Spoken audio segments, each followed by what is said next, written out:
नमस्कार दोस्तों, स्वागत है आप सभी का नई कहानी में। नासपीटी कमबख्त से हजार बार कहा है कि किसी अच्छे काम से जा रहे हो तो अपनी मनहूस सूरत मत दिखाया कर। दादी अपनी तीखी आवाज में चिल्लाई।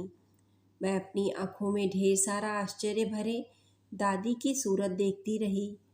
दादी की आवाज़ सुनकर माँ साड़ी से अपने हाथ पोंछ रसोई से निकली और मेरा नन्हा सा हाथ पकड़कर अंदर ले जाकर बोली, तुझे कितनी बार कहा है मन्नू, दादी और बाबूजी कहीं बाहर जा रहे हों तो अपनी सूरत उन्हें मत दिखाया कर।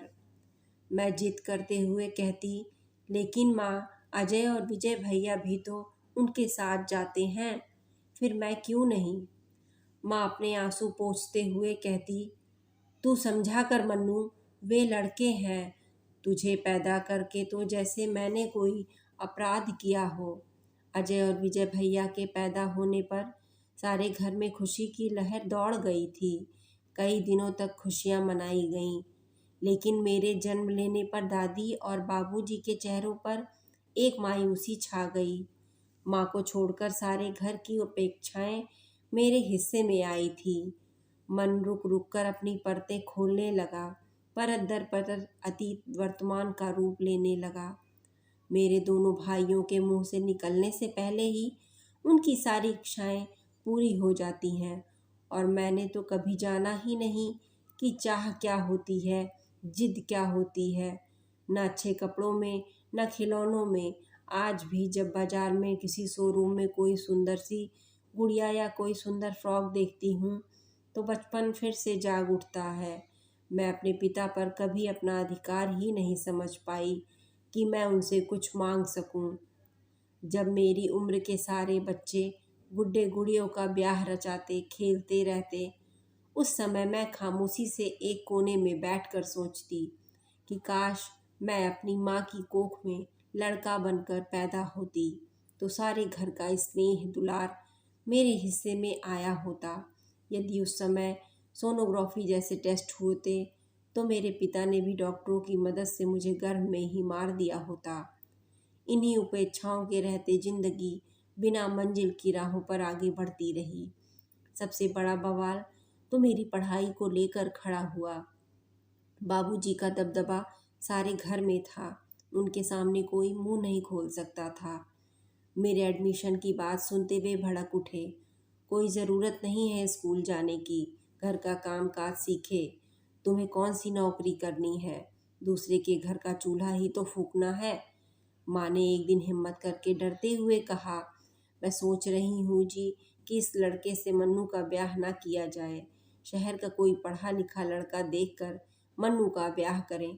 तो ये सुनकर बाबूजी बिगड़ते हुए बोले, तुम्हारा दिमाग तो ठीक है अजय की माँ, आजकल लड़के मिलते कहाँ हैं।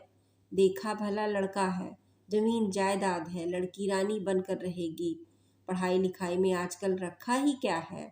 आजकल पढ़ लिख कर कौन नौकरी करता है। और क्या मैं किसी कलेक्टर से ब्याह करूँगा इसका। लेकिन मैं भी अपनी जिद पर अड़ी रही। जीवन में पहली बार बाबूजी के सामने मेरा मुंह खुला। मैंने बचपन से कभी कुछ नहीं चाहा।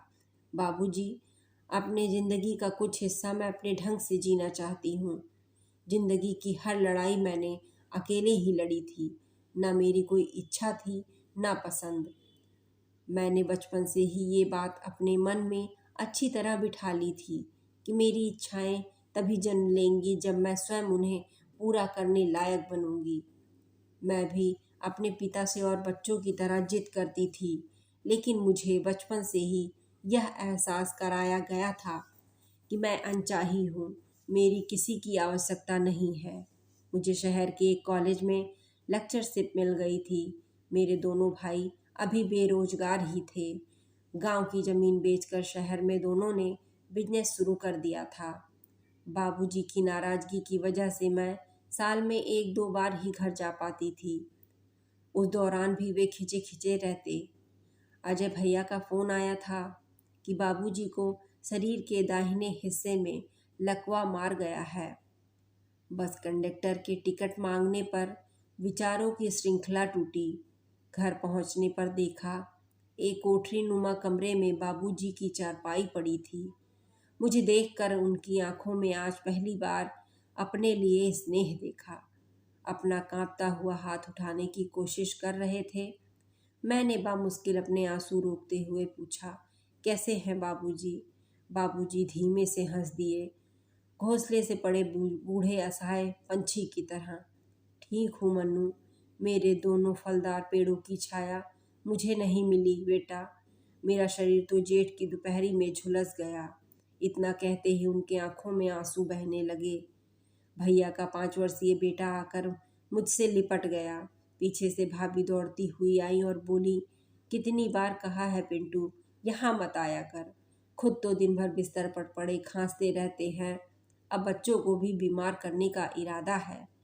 माँ ने सहमते हुए कहा, नाराज क्यों होती हो बहू, बीमारी कहकर तो नहीं आती। शाम को दोनों भाइयों से बात हुई। मैंने कहा, भैया बाबूजी को किसी अच्छे डॉक्टर को दिखाते हैं तो अच्छा रहता। तो अजय भैया बिगड़ते हुए बोले, तुम क्या सोचती हो मन्नू, हमने उन्हें परवाह नहीं है। दिखाया था डॉक्टर को, दवा भी ला दी थी। अब बीमारी एक दिन में तो ठीक होने से रही। जी मैं आया कह दूँ कि बचपन में तुम्हें बीमार होने पर बाबूजी किस तरह डॉक्टरों की पूरी टीम तुम्हारे लिए खड़ी कर देते थे। घंटे तुम्हारे सिरहाने खड़े रहते। आदमी अपने लिए आज एक बोझ बन गया है, जिसने बचपन में उंगली पकड़कर चलना सिखाया। रात को माँ बाबूजी के कमरे में ही मैंने अपना बिस्तर लगवा लिया था। रात में माँ की दम तोड़ने का तत्पर खांसी कलेजे में फांस बनकर चुभने लगती।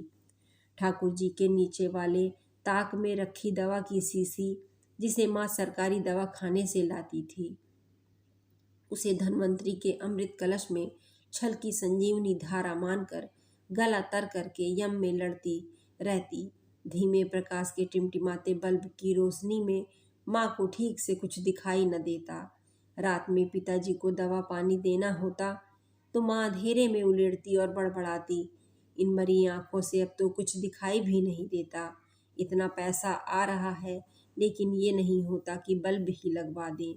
एक निर्णय लेते हुए सुबह मैंने भैया से कहा, भैया मेरी इच्छा है कि मैं माँ बाप बाबूजी को अपने साथ ले जाऊं, लेकिन मन्नू लोग क्या कहेंगे, बेटे के होते हुए माँ बाप बेटी के यहाँ पड़े हैं। मैंने कहा, लेकिन भैया लोगों के कहने के डर से मैं अपने पिता को मरने के लिए यहाँ दो नहीं छोड़ सकती। चलते समय भैया ने कहा, बाबूजी ठीक होने पर चले आना। बाबूजी ने कहा, हाँ तुम दोनों तो मेरे अच्छे समय के साथी हो बेटा। आज उसी के हाथ मुझे सहारा देने को उठे हैं, जिसके हाथों को मैंने हमेशा झिड़क दिया। मेरे कंधे पर हाथ रखकर बाबूजी धीरे धीरे चल रहे थे। उनके चेहरे पर सुकून की झलक लहर दिख रही थी और आंखों में वह अश्रुधारा बह रही थी, जिसने मेरे बचपन की कड़वी यादों और दर्द को अपने साथ बहा दिया। तो दोस्तों, ये छोटी सी कहानी आपको कैसी लगी, कमेंट में अपनी राय ज़रूर शेयर करें। मिलते हैं एक नई कहानी के साथ, तब तक के लिए धन्यवाद।